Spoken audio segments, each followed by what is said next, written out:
y'all, welcome back to my channel. My name is Patty, for those of you who may not know, and today we are talking about powerful, positive relationships and how important it's going to be in us becoming the fearless, baddest versions of ourselves. If you are new to this series really started by my passion behind wanting to live life to the fullest.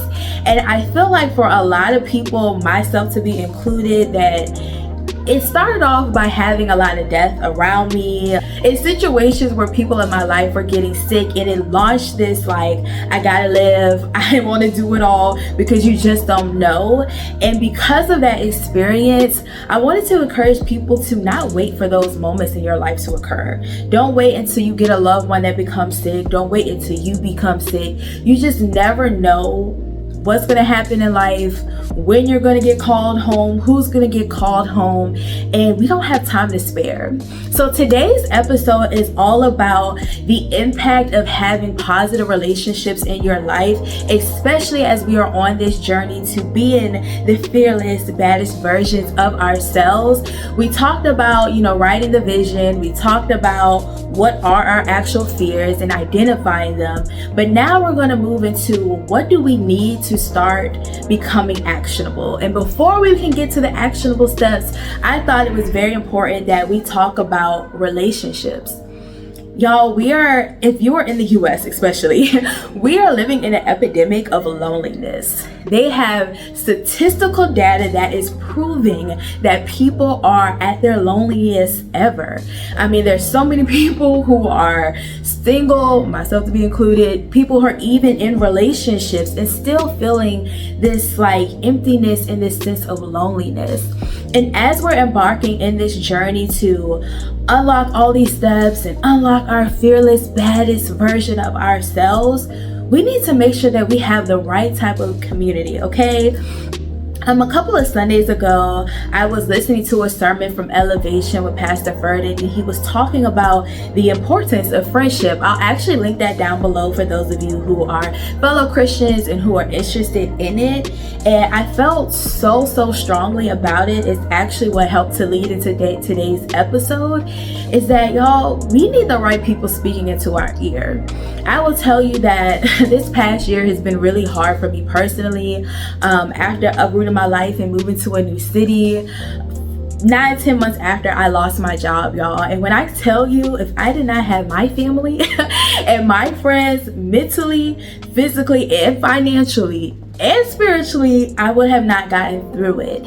And I know as we are becoming adults or way into adulthood, the harder it is to cultivate new friendships. So today I'm gonna give y'all a little tea about how I create friends, and I hope that this helps with you.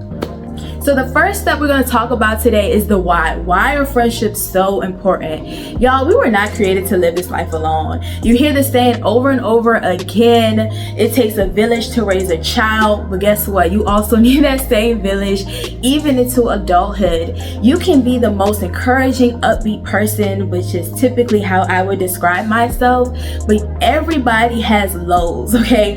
Everybody goes through seasons where the positive person isn't as positive. The spiritual person is having some lows in their faith, and that's okay.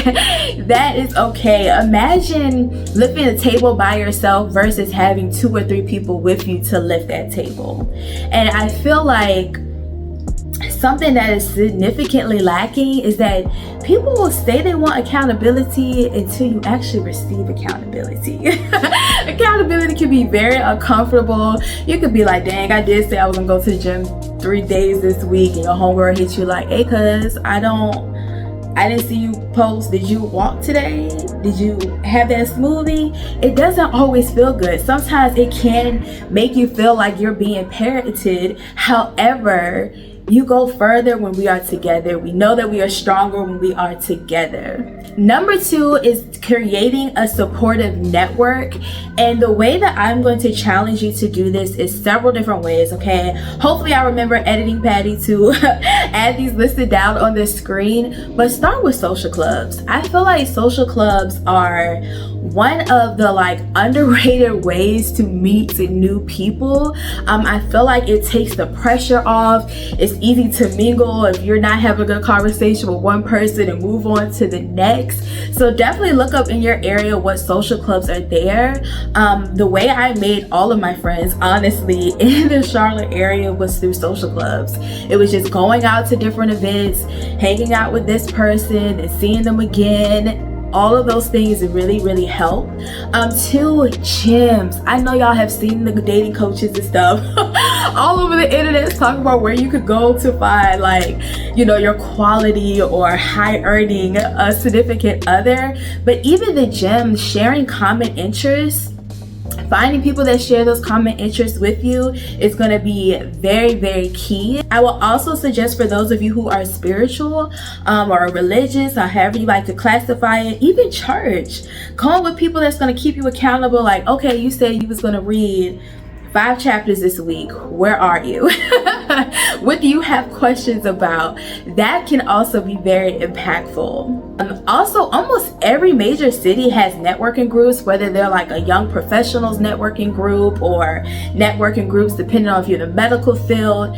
Do some research. I feel like that's something a lot of people do not do, is take a look around, get online, look up, see what they have, different organizations or clubs. If you're a social worker, an engineer, tech, I promise you there's a community somewhere waiting for you. So taking classes, one of my goals actually is to start to further my education, but not in like the traditional sense of like, oh, I'm going to do certs and going back to college, but just different skill sets when it comes to like things like lighting or finances. You can also create bonds with people who have those similar interests. So if you've tried any of these, let me know. If you're planning to try any of these, drop them down in the comments. And if you're in my area, I have a whole list for you. So drop it down in the comments and I'll make sure I'll have that link for you.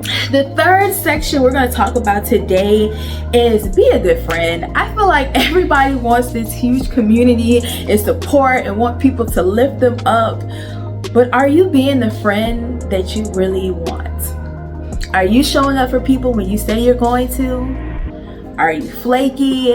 And I feel like one of the things people hate to hear is that sometimes being a good friend, a good loved one, a good supportive partner is showing up even when you don't feel like it, okay? There are going to be times in situations where everything is not immediately beneficial for you, and that's okay. The same way you're going through something, you want somebody to show it for you, you should be willing to do the same. And if you're not, you should take some time to do a little bit of self-reflection. Okay, everybody need to do it every once in a while and just overall look at yourself. Am I really being the type of friend that I really want?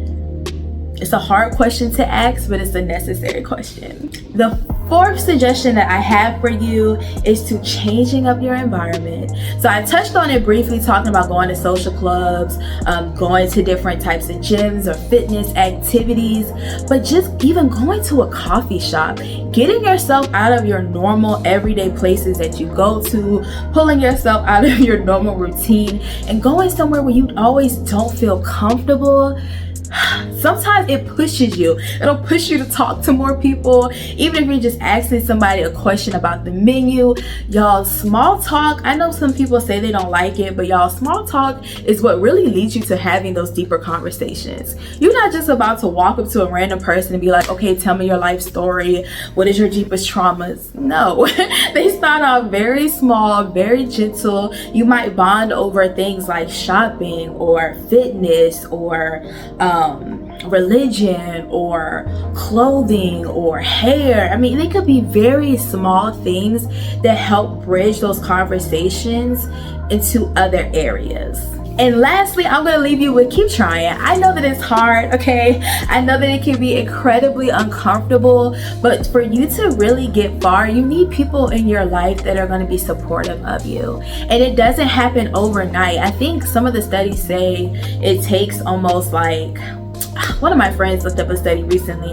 I think she said it takes like 11 experiences different experiences before you begin to create a bond with someone. So similar to dating, you also need to date your friends and people that you're gonna meet, and everything doesn't have to be like super like, oh my gosh, we had a wonderful conversation. It could just be something small. But I would say be open-minded. You never know how impactful someone could be to you. And one of my favorite things that Issa Rae has like ever said that I've heard personally that stuck with me is when she was talking about like networking across. A lot of the time we always think, oh, I need to immediately go up to the CEO, the CFO, I need to talk to this person. You never know who's right beside you. Don't discount people just because they might not be wearing the flashy things. You just don't know. Be open-minded and keep trying. I know it's very uncomfortable. I know some people are better at it than others, but there is community waiting for you. And it's going to be so impactful on this journey. So if you have any questions, if you feel like you tried some things I said and it did not work, drop it down in the comments and I will answer every single one of you. And I will catch y'all in another episode of the Fearless Baddie. Bye.